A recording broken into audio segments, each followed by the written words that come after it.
कोल्हापूरमध्ये महायुतीनं 8 जागांवरती आघाडी घेतलेली आहे। आणि याविषयी आपण अधिक बोलूया। आपले प्रतिनिधी शेखर पाटील सध्या आपल्या सोबत आहेत। शेखर, कोल्हापूरमध्ये सध्या महायुतीचा बोलबाला असल्याचं चित्र दिसतं आहे।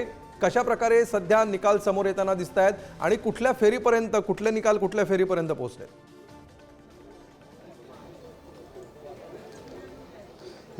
अमोल सर, अगदी बरोबर आहे। कोल्हापूरमध्ये महायुतीचा बोलबाला आता तरी पाहायला मिळतोय। एकूण 15 फेऱ्या ज्या आहेत त्या अनेक मतदारसंघामध्ये झालेल्या आहेत, काही मागे पुढे देखील आहेत। मात्र सध्याची जी आता 11:30 वाजेपर्यंतची जी आकडेवारी समोर आलेली आहे त्यामध्ये महायुती जी आहे ते 9 जागांवरती आघाडीवर असल्याचं पाहायला मिळते। तर दुसरीकडे चंदगडमधील अपक्ष उमेदवार जे भाजपचेच त्या ठिकाणी बंडखोरी केलेले शिवाजी पाटील आहेत ते देखील मोठ्या मतांनी आघाडीवरती असल्याचं पाहायला मिळते। मात्र सध्या महाविकास आघाडीचे शाहूवाडीचे उमेदवार सत्यजित पाटील हे एकटे महाविकास आघाडीकडून त्या ठिकाणी आघाडीवरती असल्याचं पाहायला मिळते। त्यामुळे त्यांच्या मतांचा रेशो फार कमी आहे। मात्र सध्या तरी महाविकास आघाडी जी आहे ती केवळ एकाच ठिकाणी आघाडीवरती असल्याचं पाहायला मिळते। काही वेळापूर्वी राजेश लाटकर हे सुद्धा आघाडी घेताना पाहायला मिळाले होते। मात्र राजेश क्षीरसागर यांना आता आघाडी जी आहे ती काही मतदारसंघामध्ये काही विभागामध्ये मिळालेली, त्यामुळे निश्चितच राजेश लाटकर यांना मागे टाकून राजेश क्षीरसागर यांनी देखील आता आघाडी घेतली। त्यामुळे निश्चितच कोल्हापूर जिल्ह्यामध्ये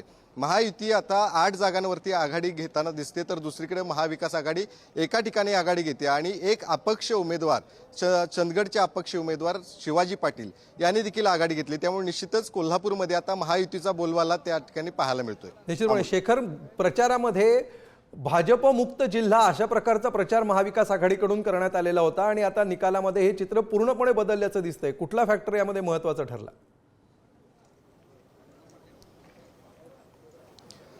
अगदी बरोबर आहे। एकीकडे सतेज पाटील यांनी कोल्हापूरमध्ये काँग्रेस जी आहे ती बळकटी त्यांनी केली होती, काँग्रेसला बळ दिलं होतं। महाविकास आघाडीची अर्थातच ताकद म्हणून सतेज पाटील यांच्याकडे पाहिलं जात होतं। मात्र सध्या कुठंतरी भाजप मुक्त करण्याच्या जी घोषणा दिली गेली होती, मात्र या ठिकाणी अतिशय उलट घडताना सध्या तरी पाहायला मिळते। निम्मी अजूनही मतमोजणी बाकी आहे, अजूनही काही मतांची आकडेवारी जी आहे ती मागे पुढे होण्याची शक्यता आहे। मात्र सध्या जी आलेली आकडेवारी आहे त्यामध्ये मात्र महायुतीचा बोलबाला पाहायला मिळतोय।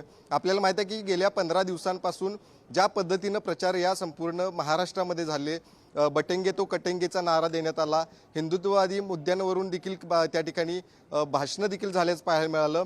योगी आदित्यनाथ यांची देखील कोल्हापूरमध्ये सभा झाली होती आणि या सभेमध्ये देखील त्यांनी बटेंगे तो कटेंगे अशा पद्धतीचा नारा दिला। शिवाय विशाळगडाचं अतिक्रमण जे आहे ते देखील आम्ही मुक्त करू अशा पद्धतीचं आश्वासन देखील योगी आदित्यनाथ जे आहे ते कोल्हापूरमध्ये येऊन गेले। त्यामुळे निश्चितच कोल्हापूरमध्ये सध्या झालेल्या मतमोजणीमध्ये शेखर, तुम्हाला काही वेळासाठी थांबवत आहोत।